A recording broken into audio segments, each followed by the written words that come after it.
I think I'll also add that for some heterosexual couples, particularly feminist women, they don't like the history and baggage that goes with marriage, and would prefer another institution that didn't have that history and baggage, and so therefore they find civil partnerships attractive.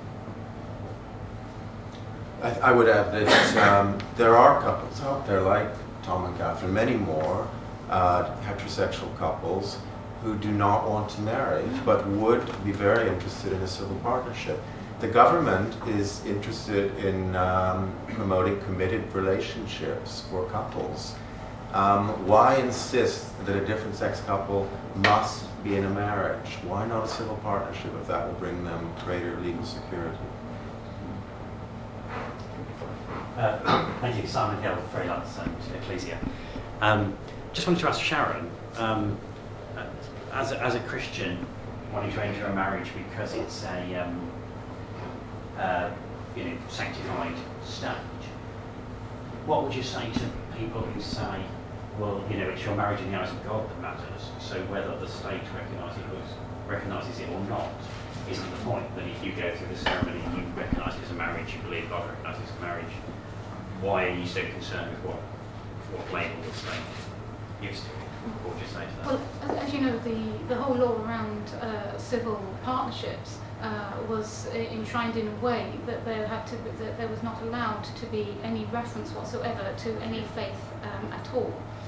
Recently, with the Equalities Act, there has been some changes brought to that, and we're still waiting to see how they're going to actually be developed and be brought into, into being.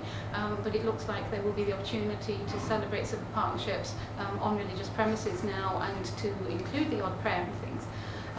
But that's still a long way from being able to totally celebrate that commitment, both legally and spiritually, in a joint ceremony.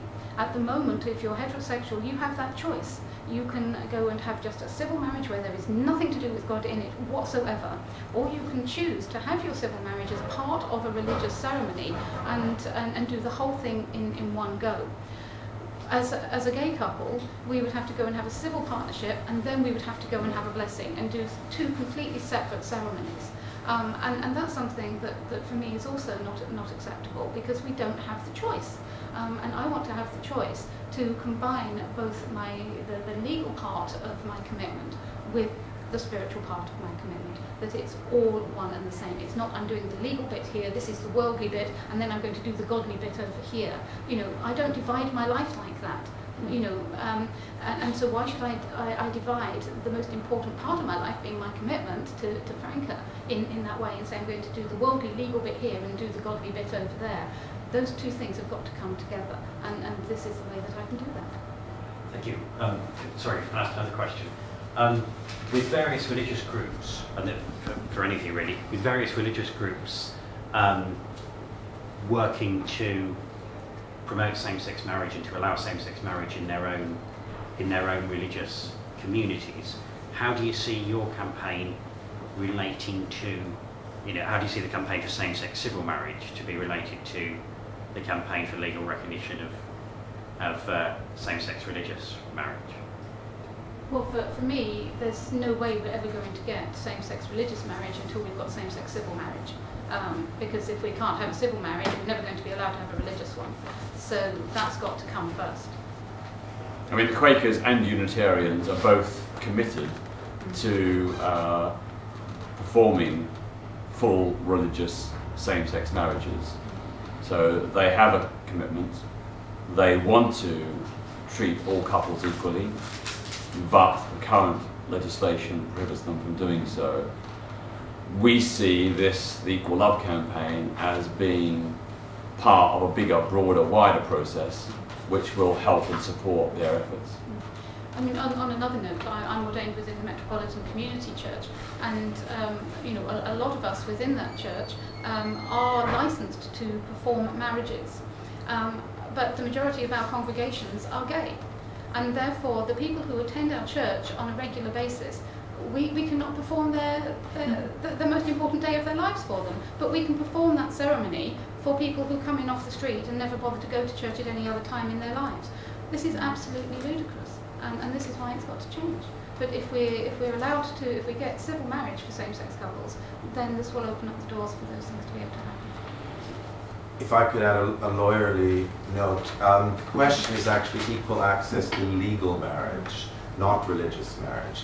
Legal marriage in the UK takes two forms. There is civil marriage, performed by a civil, an official of the state, and there is religious marriage that counts simultaneously as a legal marriage that is performed by a religious official in a situation where the religious official and their religious institution are willing to perform the ceremony. So the campaign is about access to both legal marriage and religious marriage in religious institutions that are willing to marry same-sex couples. Thank you very much. So, sorry, just to clarify, I'm sorry, I don't wish to hold the questions. If the campaign was successful then, what you'd want to see is that those religious institutions that are currently licensed to carry out mixed-sex marriages would be able to carry out same-sex ones as well. If they wish to do so. If they wish to, yes. Okay. Thank you very much. Question. It says that I'm sorry, Haley from National News. It says that all couples will be applying at the local registry office. I mean, is that all across the UK? And if so, will all the challenges be mounted in the High Court, or are they going to be mounted in civil courts local to the applications? Half of them are in London, half of them out of London, in places as diverse as Northampton, Bristol, and Havant in Hampshire.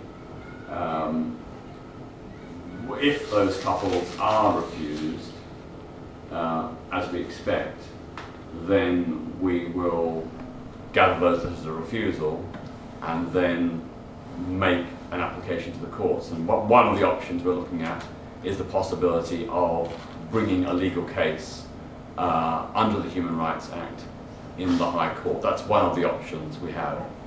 And we believe that, as Robert has said quite clearly, under the Human Rights Act, under Articles 8, 12 and 14, there is a very strong case for saying that both the ban on same-sex civil marriage and the ban on heterosexual civil partnerships are unlawful discrimination. And will the legal challenge be joint between every couple that is refused, or will it be done separately? No, it'll be a joint challenge by all 8 couples. Provisionally called Ferguson and Others versus the United Kingdom.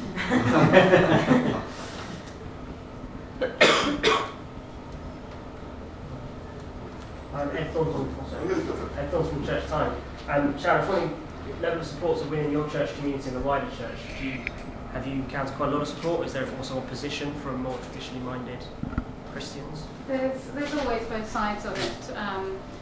Yes, I mean obviously the Unitarians and the MCC and parts of other denominations like Inclusive Church within the Anglican Communion, etc. They are very supportive.